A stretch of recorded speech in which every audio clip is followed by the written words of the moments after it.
Malam itu, angin berhembus dari arah utara, membawa aroma bawang yang menusuk hidung. Namun entah mengapa, baunya seperti bercampur dengan sesuatu yang lebih anyir.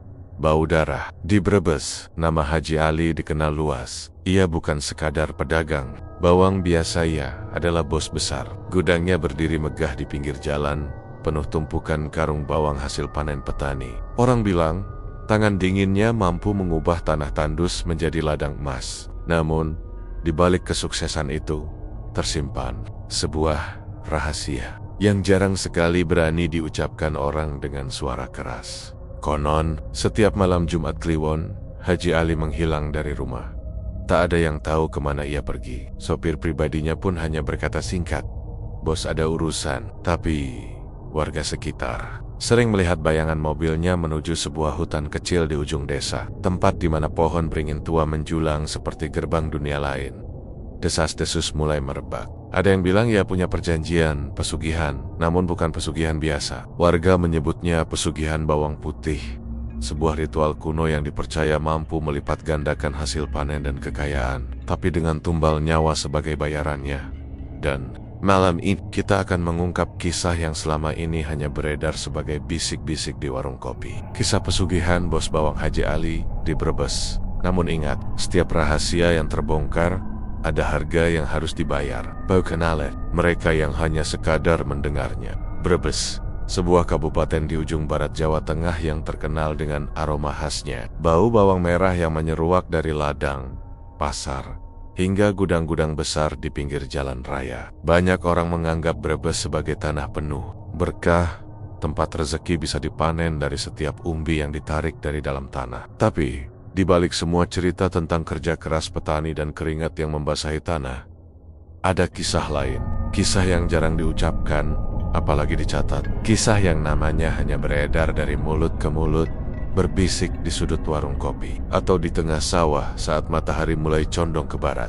Disinilah, di tengah hamparan tanah merah yang subur, nama Haji Ali bergema. Orang mengenalnya sebagai bos bawang, satu panggilan sederhana yang, entah bagaimana, terdengar berat setiap kali diucapkan. Haji Ali bukan sekadar pedagang bawang biasa. Ia raja di antara para pedagang. Hampir petani di Brebes pernah menjual hasil panennya padanya. Bukan hanya karena ia mampu membayar dengan harga tinggi, tapi juga karena ia bisa menampung bawang dalam jumlah yang luar biasa besar. Gudangnya berdiri seperti benteng tinggi, kokoh, dan seolah menantang siapa saja yang lewat untuk menebak berapa banyak kekayaan yang tersimpan di dalamnya.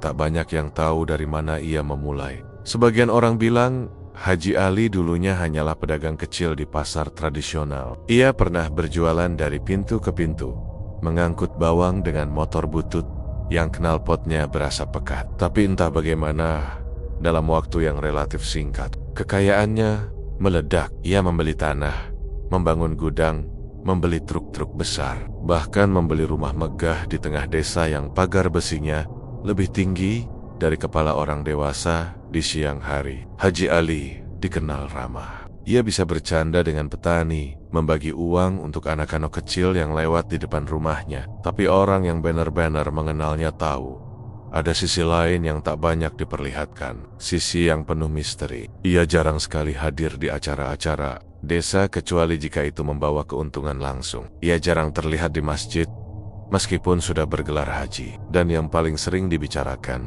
ia sering menghilang tanpa kabar di malam-malam tertentu, terutama menjelang pergantian bulan.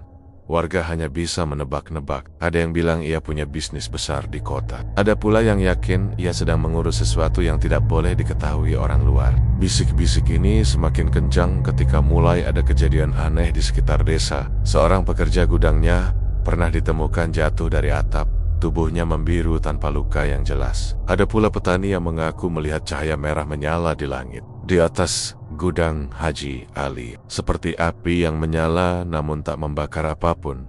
Haji Ali sendiri jarang marah, tapi sekali ia marah, kata orang, suaranya bisa membuat orang terdiam ketakutan. Ia bukan tipe orang yang akan berteriak sembarangan, tapi Tatapan itu seperti pisau yang menembus kulit. Pernah ada seorang pedagang bawang dari desa sebelah mencoba menipu timbangan saat menjual kepadanya. Besoknya, Pedagang itu ditemukan jatuh sakit aneh, demam tinggi, menggigil, dan matanya terus memandang kosong ke arah sawah. Warga percaya itu bukan kebetulan. Di pasar, cerita tentang kesuksesan Haji Ali bercampur dengan cerita tentang hal-hal yang tak bisa dijelaskan. Ada pedagang yang bilang, setiap kali ia membeli bawang dalam jumlah besar, cuaca selalu mendukung. Tak pernah hujan deras saat proses panen. Tak pernah ada hama yang merusak. Seakan-akan alam pun tunduk padanya. Dan itu membuat banyak orang merasa antara kagum dan takut. Anak-anak muda desa sering menguji nyali dengan melewati depan rumahnya. Di malam hari, mereka belang. Meski rumah itu terang benderang, ada bagian yang selalu gelap, sudut halaman di sebelah kiri yang dinaungi pohon mangga tua. Tak ada lampu di sana. Dan setiap orang yang lewat mengaku merasa seperti diawasi dari kegelapan. Bieber bahkan mengaku mencium bau anyir yang entah datang dari mana. Dari luar, kehidupan Haji Ali terlihat seperti hasil kerja keras dan kecerdikan bisnis. Tapi di balik itu semua, terlalu banyak kebetulan yang mengiringi langkahnya. Terlalu banyak keajaiban yang, bagi orang biasa, sulit diterima begitu saja. Dan di desa kecil seperti ini, keajaiban selalu punya harga. Ada yang mengatakan, Haji Ali mendapatkan kekayaannya dengan memohon kepada sesuatu yang tak kasat mata. Bukan sekedar usaha lebih giat atau berpikir lebih pintar, tapi sebuah perjanjian. Perjanjian yang membuatnya mampu membeli bawang dengan harga tinggi, tapi tetap untung besar. Yang membuatnya selalu berada satu langkah di depan para pesaingnya. Cerita ini mungkin hanya gosip, tapi gosip di desa selalu punya akar. Orang-orang tua mengingat kembali masa lalu desa ini, tentang kisah pesugihan yang melibatkan bawang putih, ritual kuno yang sudah lama dilarang, tapi katanya masih dijalankan diam-diam. Mereka melihat pola yang sama pada Haji Ali, kemunculannya yang mendadak sebagai orang kaya, hubungannya yang misterius dengan ladang-ladang tertentu, dan kebiasaan menghilang saat orang lain sedang terlelap. Haji Ali tak pernah membenarkan atau membantah. Mungkin ia menganggap gosip itu angin lalu. Tapi bagi sebagian warga, diamnya justru tanda bahwa cerita itu benar. Karena di desa ini, orang yang tak bersalah akan buru-buru menyangkal. Tapi mereka yang terikat janji hanya bisa diam sambil menunggu waktu di mana perjanjiannya akan ditagih. Desa ini memang selalu punya cerita, tapi cerita tentang Haji Ali selalu terdengar berbeda. Bukan sekadar kabar burung yang menghilang seiring matahari terbit, tapi gosip yang seolah tak mau mati. Semakin dibantah, justru semakin berkembang. Awalnya, desas-desus itu terdengar pelan, hanya bisikan di pojok warung kopi, atau obrolan lirih di antara para ibu yang sedang memilah bawang di teras rumah. Tapi perlahan, bisikan itu berubah menjadi cerita yang dibagikan di pasar, di sawah, bahkan di acara pengajian. Dan seperti semua gosip yang lahir di desa, ceritanya tak pernah sama persis dari satu mulut ke mulut lainnya. Namun intinya selalu sama. Ada sesuatu yang tidak wajar dalam hidup Haji Ali. Orang-orang mulai memperhatikan kebiasaannya. Ia jarang keluar di siang bolong kecuali untuk urusan penting. Tapi anehnya, beberapa warga mengaku sering melihatnya keluar rumah larut malam. Mobilnya melaju pelan melewati jalan desa. Lampu depannya redup seperti sengaja diturunkan cahayanya. Tak ada suara musik, tak ada percakapan, hanya mesin yang menderu pelan, seolah tak ingin meninggalkan jejak. Yang membuat warga semakin penasaran adalah tempat tujuannya. Mobil itu sering terlihat menuju arah utara, ke jalan kecil yang jarang dilalui orang malam-malam. Jalan itu berakhir di sebuah hutan kecil yang tak banyak orang berani masuki. Setelah maghrib, di tengah hutan itu berdiri sebuah pohon beringin tua yang konon sudah ada sejak zaman Belanda. Warga percaya pohon itu bukan sekadar pohon, ada penunggunya, ada penjaganya, dan siapapun yang datang ke sana malam-malam pasti punya urusan yang tak ingin diketahui orang lain. Selain itu, ada juga cerita tentang suara-suara aneh dari gudang bawangnya. Beberapa pekerja yang lembur mengaku mendengar suara langkah kaki di atap, padahal tidak ada siapapun di sana. Ada yang mendengar suara orang tertawa pelan, seperti tawa seorang perempuan, padahal di gudang itu hanya ada pekerja laki-laki.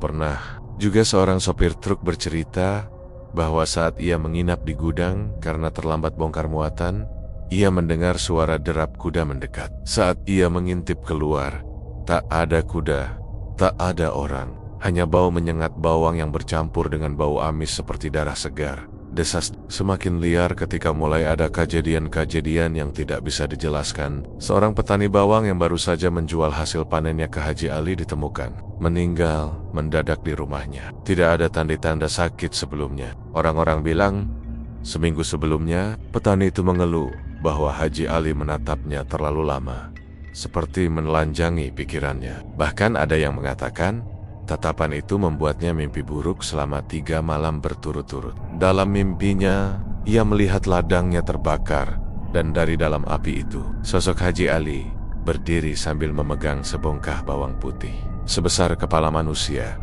Ada pula cerita tentang seorang buruh angkut yang tiba-tiba berhenti bekerja di gudang. Saat ditanya alasannya, ia hanya menjawab singkat, "Aku tak mau mengangkut karung itu lagi." Ia menolak menceritakan lebih jauh. Tapi beberapa minggu kemudian, ia pindah dari desa tanpa pamit. Tak hanya kejadian aneh yang terjadi pada orang di sekitar Haji Ali, tapi juga pada alam di sekelilingnya. Warga mulai memperhatikan bahwa ladang bawang yang bekerja sama dengannya selalu panen lebih cepat. Bahkan ketika hujan belum turun di daerah lain, hama yang menyerang sawah petani lain, entah mengapa, tak pernah menyentuh tanamannya. Orang yang berusaha meniru metode tanamnya selalu gagal. Seakan tanah itu hanya mau memberi hasil pada Haji Ali. Yang paling membuat bulu kuduk merinding adalah cerita dari seorang anak kecil. Ia bilang pernah melihat Haji Ali di tepi sungai saat malam hampir tengah. Anak itu mengaku hendak memancing bersama teman-temannya. Dari jauh, ia melihat Haji Ali berdiri menghadap air, memegang sesuatu di tangannya. Saat anak itu mendekat, ia melihat benda itu adalah kepala kambing, masih meneteskan darah. Dan meski malam gelap, ia bersumpah melihat darah itu jatuh ke air. Tapi bukannya larut, darah itu malah mengalir melawan arus sungai.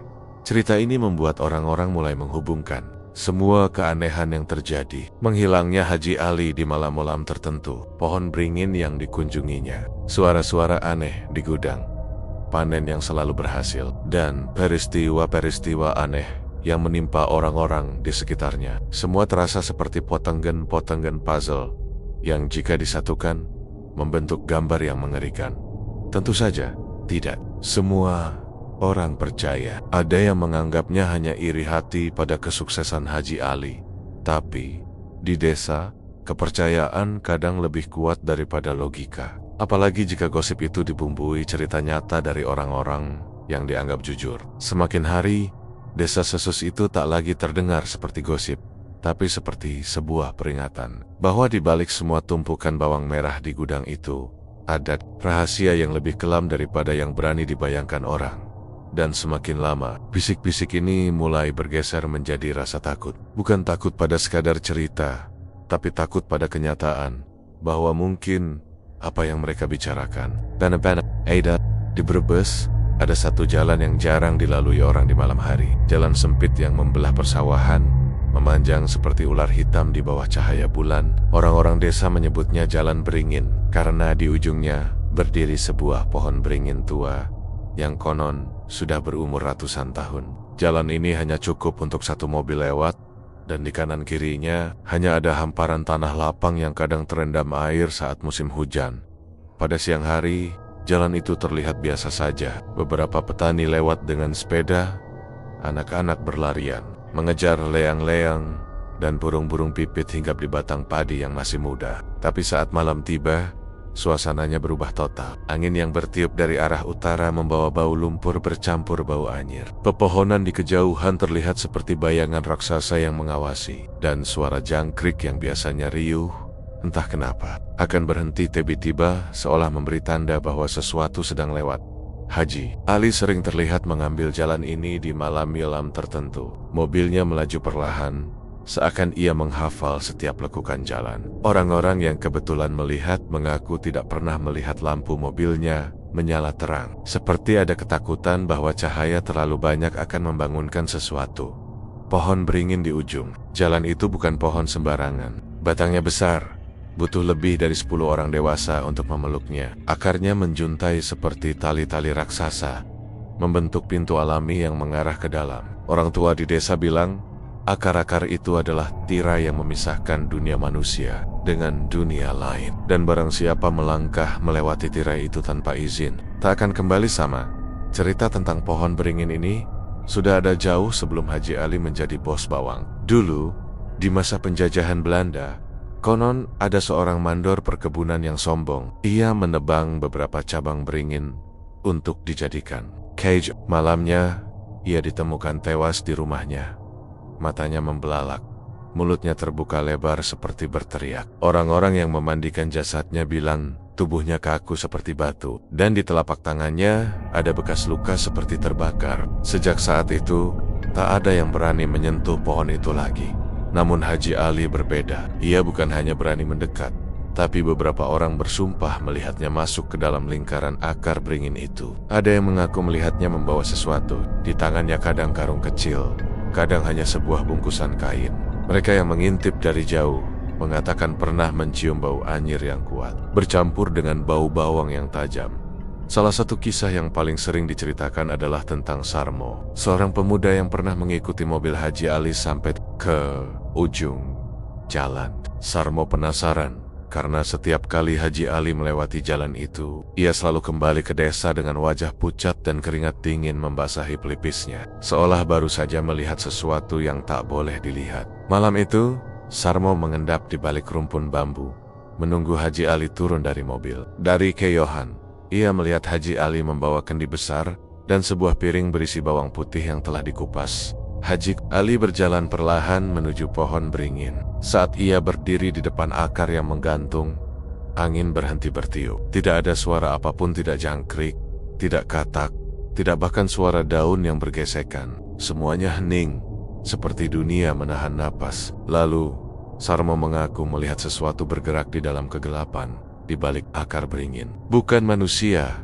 tapi bayangan besar yang membungkuk, dengan mata merah menyala seperti bara api. Sarmo ingin lari, tapi kakinya tak mau bergerak. Ia hanya bisa memandang ketika Haji Ali membungkuk, menaruh piring bawang putih itu di tanah, dan menuangkan air dari kendi ke atasnya. Bau menyengat langsung memenuhi udara, membuat Sarmo hampir muntah. Bayangan besar itu kemudian maju selangkah, dan meski jaraknya cukup jauh, Sarmo bisa merasakan hawa panas seperti bara menyentuh kulitnya.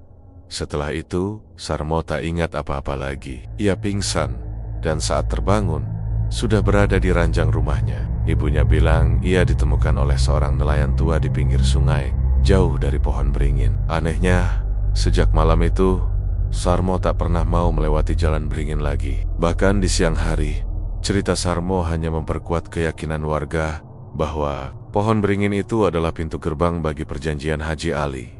Jalan menuju pohon itu bukan sekadar jalan desa biasa, tapi jalan yang menghubungkan dunia nyata dengan sesuatu yang lebih kelam. Dan siapapun yang berani menapakinya tanpa tujuan yang jelas, akan membawa pulang sesuatu yang tak akan pernah bisa mereka lepaskan.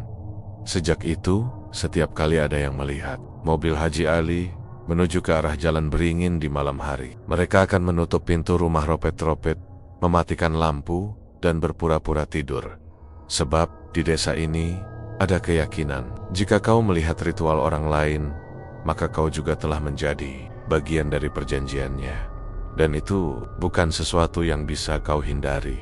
Di banyak daerah, pesugihan punya nama dan bentuknya sendiri. Ada yang meminta tumbal berupa hewan, ada yang menuntut nyawa manusia, ada yang hanya mengharuskan pelaku menjaga pantengan-pantengan tertentu. Tapi ada satu jenis pesugihan yang jarang dibicarakan di luar lingkaran orang tua desa. Pesugihan ini punya hubungan langsung dengan mata pencaharian utama masyarakat, bawang. Orang-orang menyebutnya pesugihan bawang putih. Sebuah perjanjian gaib yang konon sudah ada sejak masa kerajaan kuno, dibawa oleh pendatang yang memelihara ilmu hitam untuk menguasai perdagangan rempah. Ritualnya terdengar sederhana, tapi syaratnya mengikat seperti rantai besi. Barang siapa menjalani pesugihan ini akan mendapatkan panen bawang yang selalu melimpah, harga jual yang selalu tinggi, dan kekayaan yang tak habis meski dibagi-bagikan. Namun, setiap keberuntungan itu dibayar dengan sesuatu yang jauh lebih berharga, nyawa yang dipilih oleh sang penunggu.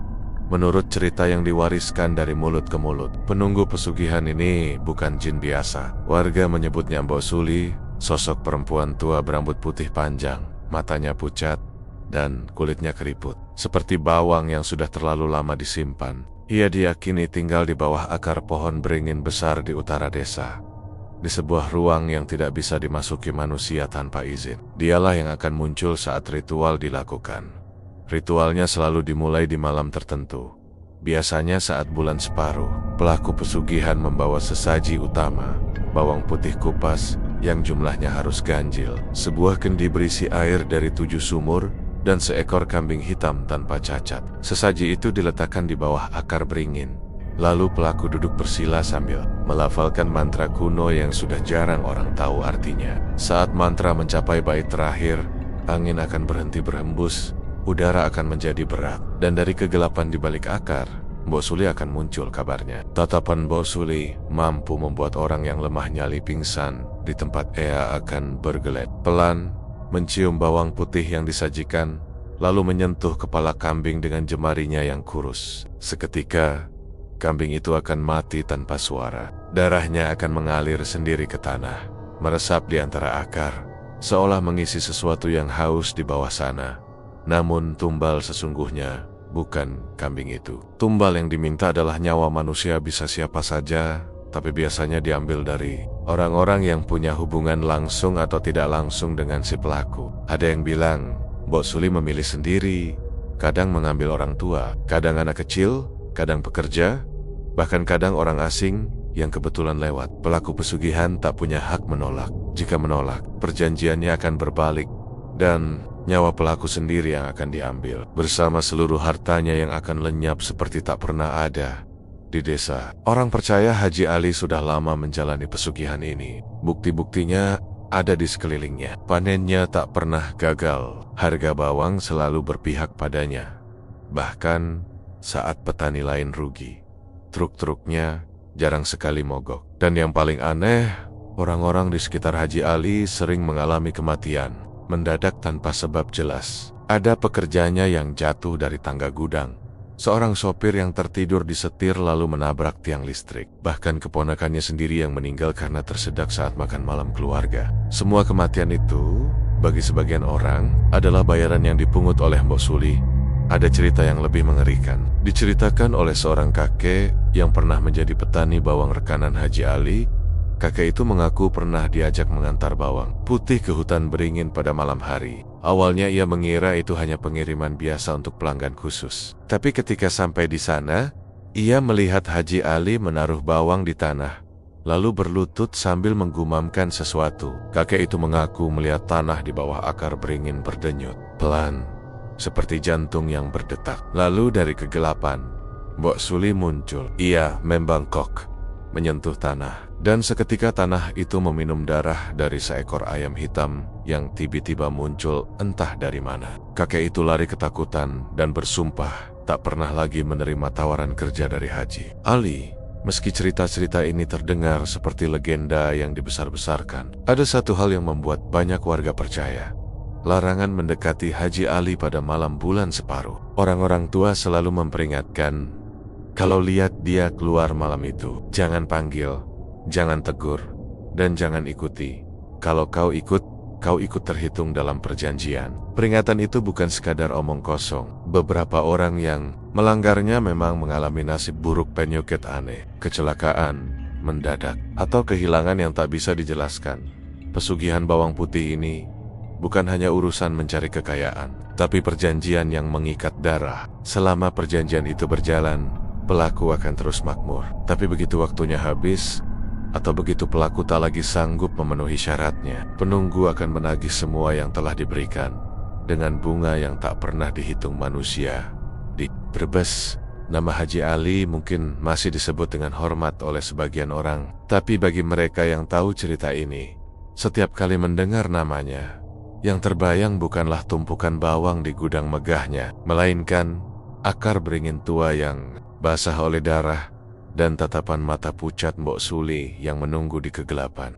Dalam setiap pesugihan, selalu ada harga yang harus dibayar. Tidak pernah ada kekayaan yang datang kiuma-kiuma dari dunia gaib. Pesugihan bawang putih yang dijalani Haji Ali, jika cerita warga itu benar, bukan sekadar menuntut sesaji sederhana seperti bawang kupas atau kambing hitam. Ada satu syarat yang tak pernah bisa dihindari, tumbal nyawa manusia.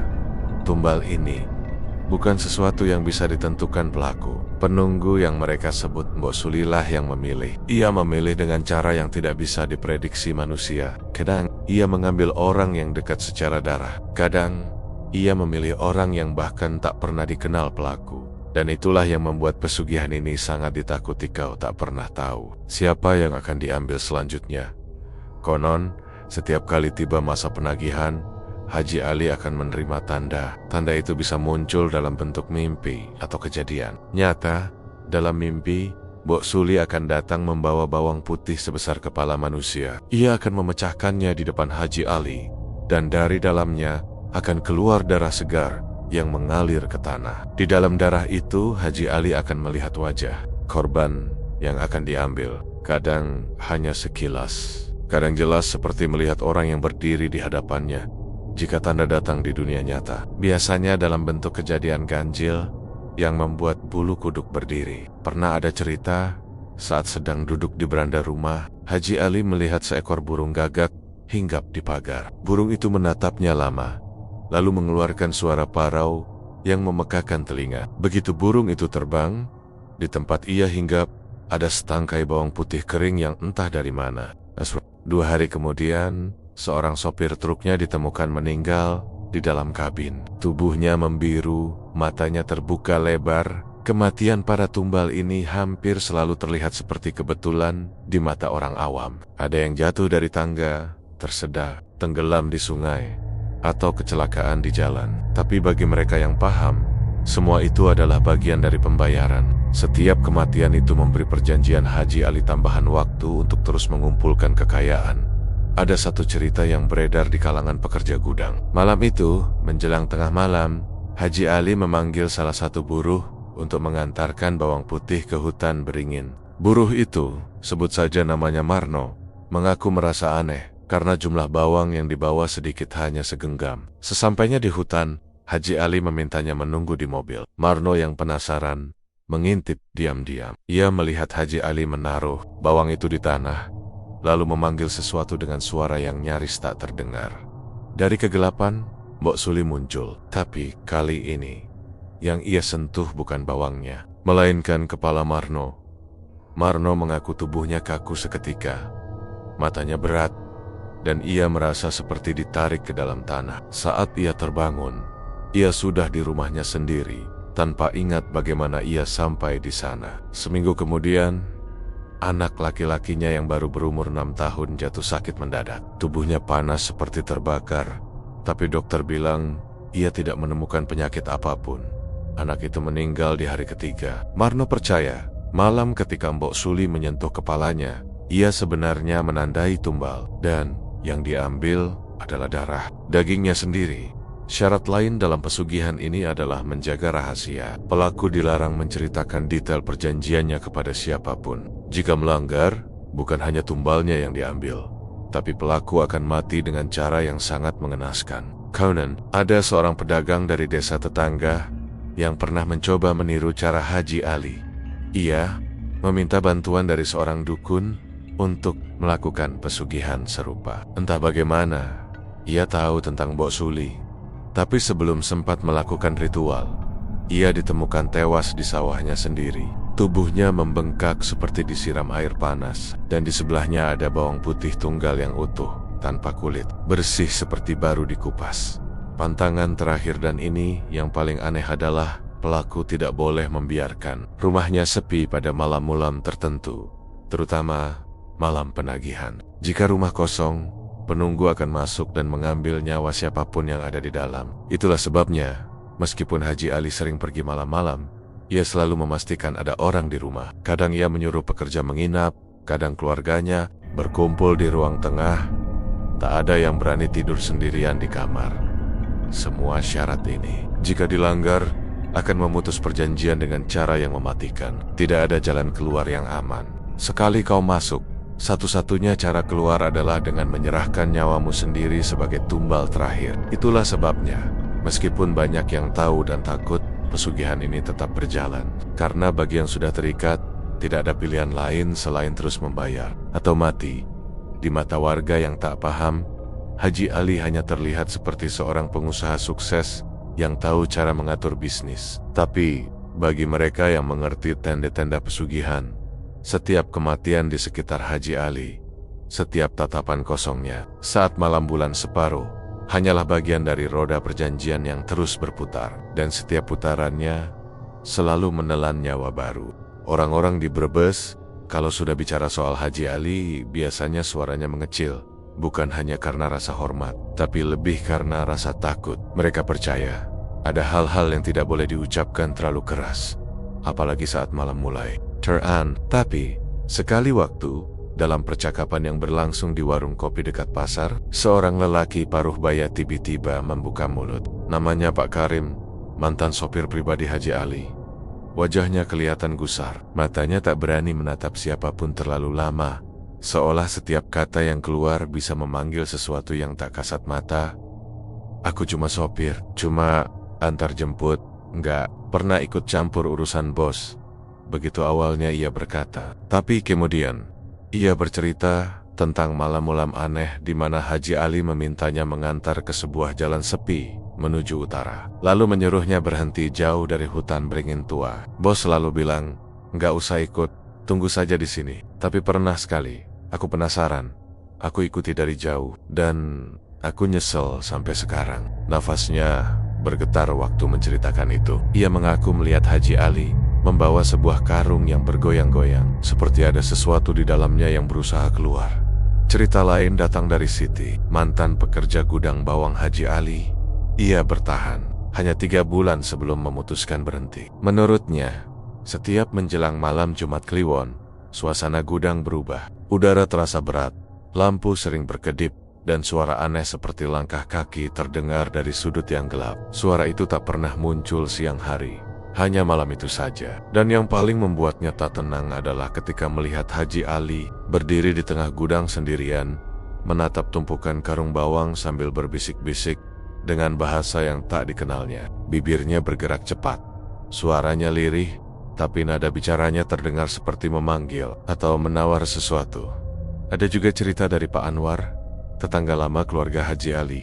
Ia ingat betul, beberapa tahun lalu, setiap kali ada orang hilang di desa tetangga, kabar itu selalu beredar bersamaan dengan hari-hari tertentu di mana Haji Ali tidak terlihat. Bisa saja kebetulan, katanya. Tapi kalau kebetulan terjadi berkali-kali, lama-lama orang mulai percaya itu bukan kebetulan lagi. Pak Anwar juga bercerita pernah melihat sosok tinggi besar berdiri di halaman rumah Haji Ali hanya beberapa saat sebelum azan subuh. Wujudnya tak jelas, tapi matanya merah menyala seperti bara api. Kesaksian-kesaksian itu memang tak pernah terbukti secara hukum. Tak ada bukti fisik, tak ada laporan resmi, tapi rasa takut warga bukan datang dari polisi atau pengadilan, melainkan dari pengalaman pribadi, dari kejadian-kejadian kecil yang terasa terlalu ganjil untuk diabaikan. Dan setiap kali ada yang mencoba membicarakannya terlalu jauh, biasanya mereka akan mendadak sakit atau mendapat mimpi buruk yang begitu nyata sampai-sampai terbangun dengan tubuh penuh keringat dingin. Maka cerita-cerita itu hidup bukan karena dibuktikan, tapi karena diwariskan dari mulut ke mulut, seperti rahasia kelam yang semua orang tahu, namun pura-pura tidak tahu. Dan Haji Ali, entah bagaimana, tetap melangkah di tengah semua bisik-bisik itu dengan langkah yang mantap dan tatapan mata yang menyimpan sesuatu yang tak semua orang sanggup untuk melihatnya. Malam itu, udara di Brebes terasa berbeda. Angin yang biasanya membawa aroma bawang dari gudang-gudang besar, kini tercium getir, seperti tanah basah yang baru saja disiram hujan. Meski siangnya, tak ada awan sama sekali. Orang-orang di pasar sore bergegas pulang, pedagang menutup lapaknya lebih cepat, dan jalanan menuju desa tempat Haji Ali tinggal nyaris kosong sebelum jam 8 malam. Semua tahu, malam itu adalah Jumat Kliwon. Aku sendiri pernah merasakan langsung ketegangan yang sulit dijelaskan itu. Begitu azan Isya selesai, suara jangkrik seakan berhenti serentak, digantikan oleh keheningan yang menekan telinga. Sesekali terdengar suara anjing menggonggong, tapi bunyinya terputus mendadak, seperti ada yang membuatnya bungkam. Rumah-rumah di sekitar menutup rapat pintu dan jendela. Bahkan lampu depan pun sengaja dipadamkan, seolah mencoba bersembunyi dari sesuatu yang akan lewat di tengah keheningan itu. Sekitar pukul 11 malam, dari arah selatan terdengar suara. Kendaraan mendekat perlahan, tapi pasti. Sebuah mobil hitam melaju pelan, lampunya redup, seperti sengaja tidak ingin menarik perhatian. Aku tahu betul, itu mobil Haji Ali. Ia berhenti di sebuah tanah lapang tak jauh dari jalan setapak menuju hutan beringin tua. Dari dalam mobil, ia turun, membawa sesuatu yang dibungkus kain putih besar. Tangannya mantap, langkahnya pelan, namun teratur. Aku bersembunyi di balik pohon jati, menahan napas saat ia berjalan ke arah hutan. Setiap langkah yang ia ambil, angin semakin kencang, membawa suara lirih seperti bisikan. Entah itu suara manusia atau bukan. Di kejauhan, kulihat cahaya. Temaram bukan cahaya lampu, melainkan seperti nyala api kecil yang berkerlap-kerlip. Semakin ia mendekat, semakin jelas terlihat bahwa di bawah beringin tua itu ada lingkaran tanah yang bersih dari dedaunan, seolah disapu dengan sengaja, dan di tengahnya berdiri sesuatu. Entah patung, entah sosok. Tak lama suara berat dan dalam terdengar, bukan dari mulut Haji Ali, melainkan dari arah beringin. Suara itu seperti memanggil namanya. Suhu udara turun drastis. Napasku terasa dingin di kerongkongan. Haji Ali berlutut, menaruh bungkusan putih itu di tanah, lalu mulai komat kamit mengucapkan sesuatu dalam bahasa yang sama sekali tak kupahami. Tiba-tiba, bungkusan itu bergerak. Hatiku langsung berdegup kencang. Darah terasa berhenti mengalir. Dari dalamnya terdengar suara, seperti rintihan tertahan. Aku tak sanggup menatap lebih lama, tapi rasa penasaran membuat mataku tetap terbuka. Dalam cahaya redup itu, aku melihat bayangan tinggi besar melangkah keluar dari gelapnya hutan. Matanya merah menyala, dan setiap kali ia bergerak, tanah di sekitarnya bergetar halus, seperti takut disentuh olehnya. Ia berhenti tepat di depan Haji Ali. Tak ada kata-kata yang jelas, hanya bisikan dan dengungan berat yang membuat bulu kudukku berdiri. Beberapa detik kemudian, angin berhenti mendadak. Haji Ali bangkit, membungkuk hormat, lalu berjalan kembali ke mobilnya tanpa menoleh. Bayangan tinggi besar itu menghilang di antara akar-akar beringan, seolah menelan dirinya sendiri. Saat mobilnya melaju pergi, aku baru sadar bahwa aku sudah menggigil hebat. Malam itu, aku tak tidur. Di luar, anjing-anjing menggonggong lagi, tapi bukan seperti biasanya. Gonggongan mereka terdengar panik, seperti melihat sesuatu yang tak boleh ada di dunia ini. Dan sejak malam itu, setiap kali Jumat Kliwon datang, aku selalu memastikan diriku berada di rumah. Pintu terkunci rapat, dan tak pernah sekalipun mencoba mendekati hutan beringin tua itu lagi. Sejak malam Jumat Kliwon itu, aku mulai menyadari satu hal: apapun yang Haji Ali lakukan di bawah beringin tua bukanlah sesuatu yang bisa dia tinggalkan begitu saja. Ada ikatan, semacam perjanjian yang tidak bisa dibatalkan, bahkan oleh dirinya sendiri. Warga di sekitar mulai mengamati perubahan pada Haji Ali. Bukan hanya soal kekayaannya yang melonjak gila-gilaan, lahan bawangnya bertambah berkali lipat. Godang-godangnya penuh setiap panen. Bahkan ia membuka jalur distribusi sendiri yang memotong rantai pasar. Tapi juga perubahan pada dirinya. Senyumnya tidak lagi ramah seperti dulu. Matanya, entah kenapa, semakin sering terlihat kosong, seperti sedang memandang sesuatu yang tidak ada di dunia ini. Orang-orang bilang, ada satu aturan paling penting dalam pesugihan seperti ini. Perjanjian itu akan berjalan selama yang disepakati, dan jika dilanggar, konsekuensinya datang lebih cepat dari kematian itu sendiri. Dan dari gosip yang beredar, Haji Ali telah mengikatkan dirinya dalam jangka waktu yang sangat panjang, puluhan tahun, dengan bayaran yang tak hanya berupa hasil bumi, tapi juga jiwa manusia. Aku pernah mendengar cerita dari seseorang yang mengaku mantan sopir pribadinya. Katanya, setiap tahun, di tanggal dan bulan yang sama, Haji Ali akan menghilang dari rumah dan usahanya selama 3 hari penuh. Tidak ada yang tahu kemana ia pergi. Saat kembali, wajahnya selalu tampak lebih pucat, dan langkahnya seperti orang yang baru pulang dari medan perang. Sopir itu juga bilang, pernah suatu kali ia diminta mengantar Haji Ali ke sebuah lokasi yang sangat jauh, melewati hutan dan perbukitan, hingga sampai di sebuah rumah kayu tua yang berdiri sendirian. Di dalam rumah itu, ia hanya melihat sekelebat bayangan tinggi besar dan setelah itu, ia pingsan. Yang lebih menakutkan, perjanjian itu bukan hanya mengikat Haji Ali.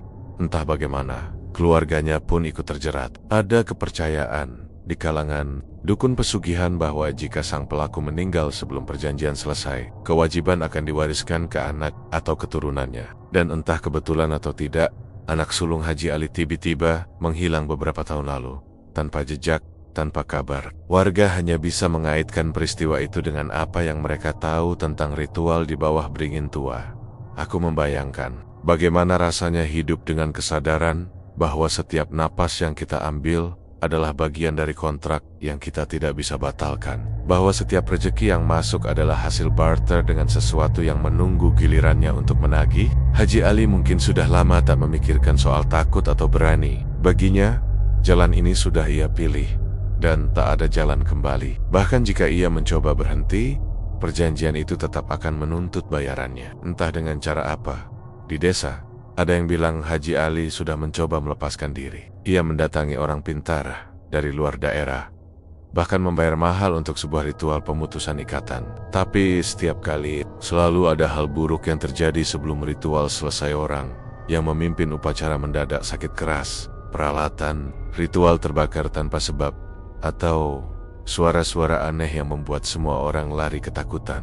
Seolah ada kekuatan yang tidak mengizinkan kontrak itu diputuskan. Seiring waktu, Haji Ali menjadi semakin tertutup. Ia jarang sekali muncul di keramaian. Jika ada acara besar di desa, ia hanya mengirim wakilnya. Wajahnya mulai berubah, kulitnya terlihat lebih kering, seperti terserap sesuatu dari dalam. Dan meski ia masih dikelilingi kekayaan, ada tatapan di matanya yang mengisyaratkan bahwa ia tahu betul semua itu akan berakhir, dan bayaran yang diminta akan jauh lebih mahal dari apapun yang pernah ia terima.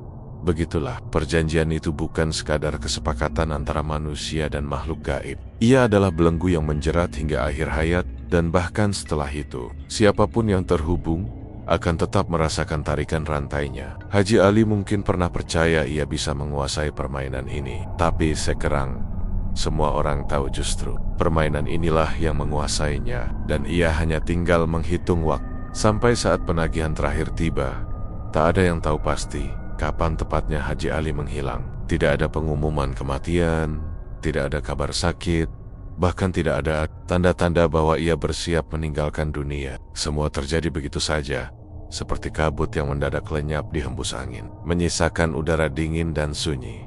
Pagi itu, seorang karyawan gudang bawang menemukan pintu rumah utama Haji Ali terbuka lebar. Bukan hanya pintu depan, semua pintu, bahkan jendela, seperti sengaja dibiarkan menganga. Di dalam, meja makan masih terhidang sarapan yang belum tersentuh. Kopi hitamnya masih hangat, roti tawarnya masih mengeluarkan aroma bakar. Seolah ia baru saja bangun, bersiap menyantap sarapan, lalu tiba-tiba menghilang begitu saja.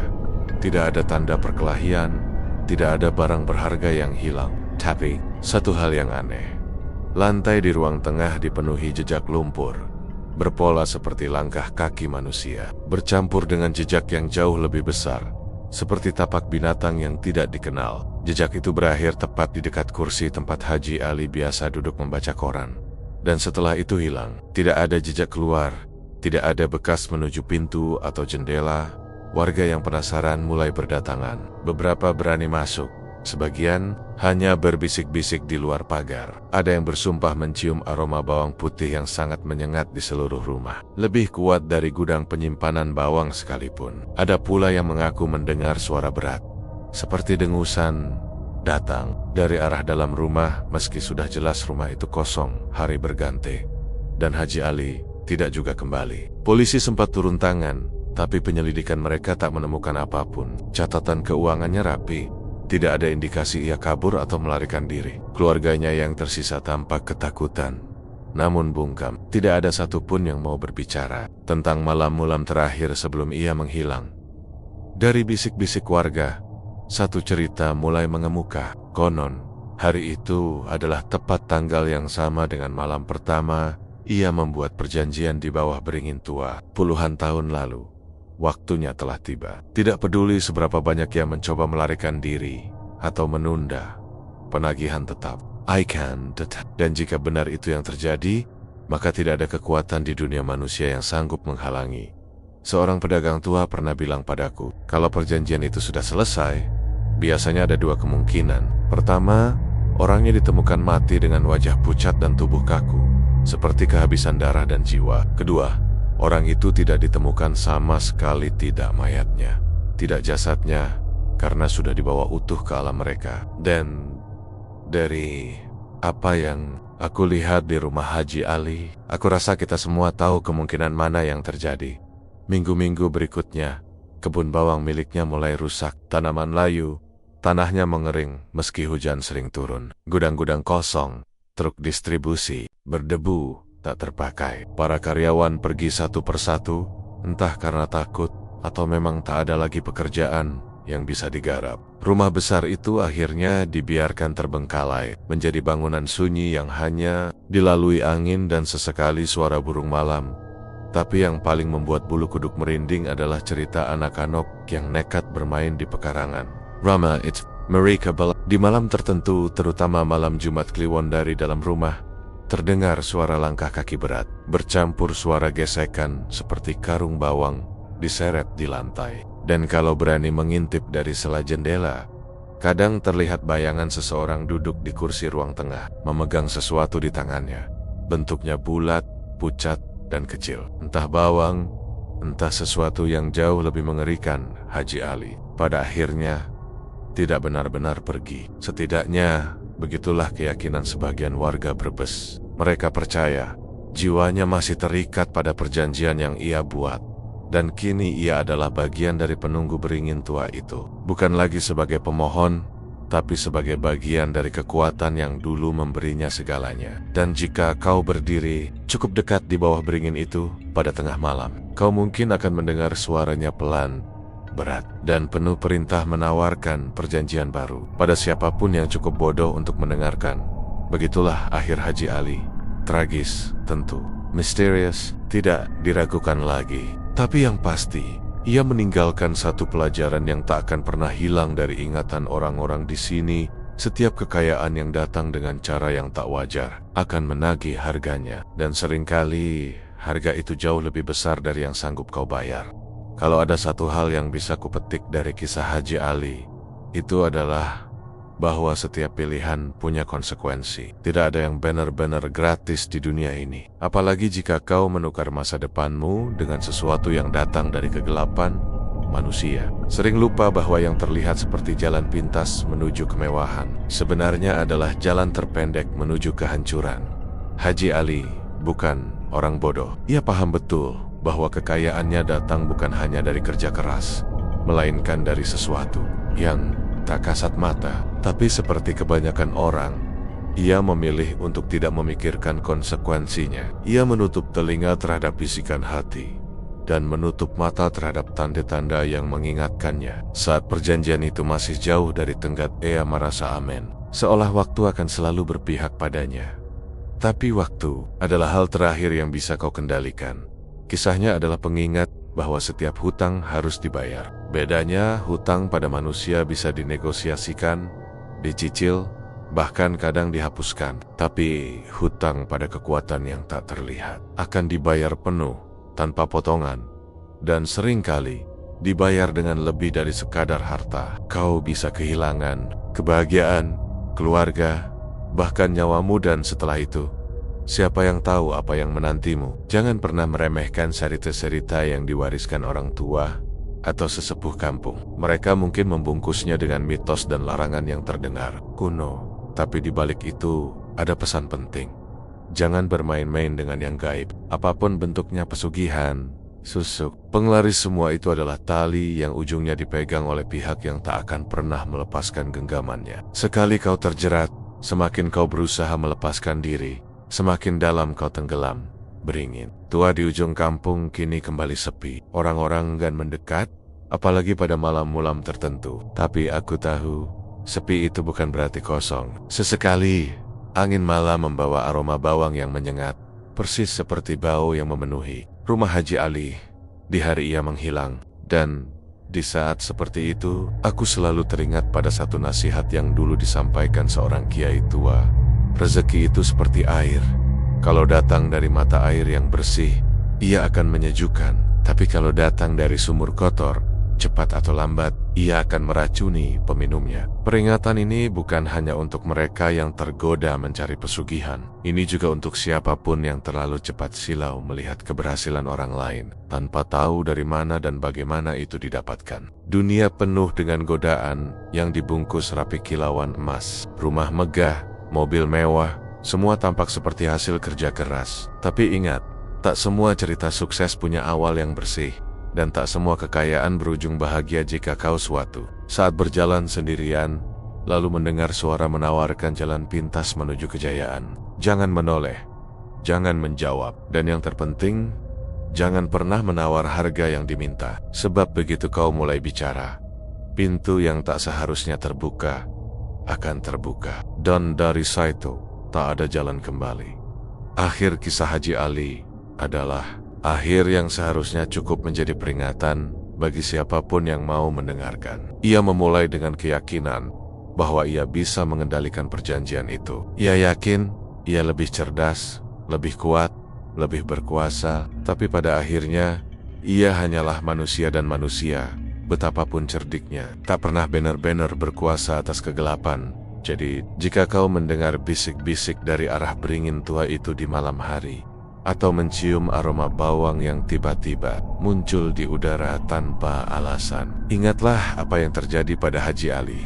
Berjalanlah cepat, jangan menoleh ke belakang, karena mungkin saja yang membisiki itu bukan hanya ingin memberimu kekayaan, tapi juga ingin memastikan kau menjadi bagian. Dari cerita selanjutnya, kisah Haji Ali mengajarkan satu hal: kekayaan yang datang dari jalan gelap tidak akan pernah membawa kebahagiaan. Cepat atau lambat, harga yang harus dibayar akan datang dan seringkali harganya jauh lebih mahal daripada yang kau bayangkan. Beringin tua di ujung kampung kini menjadi saksi bisu bahwa perjanjian dengan kegelapan tak pernah benar-benar berakhir, hanya berpindah ke korban berikutnya. Kalau kau ingin mendengar kisah-kisah misteri, mitos, dan cerita nyata yang membuat bulu kuduk berdiri, tetap di sini, di nama channel kamu. Karena di sini setiap cerita bukan hanya untuk menghibur, tapi juga untuk mengingatkan. Jangan lupa subscribe, aktifkan lonceng notifikasi, dan bagikan video ini agar temanmu juga tahu bahwa dunia ini tak sesederhana yang kita lihat.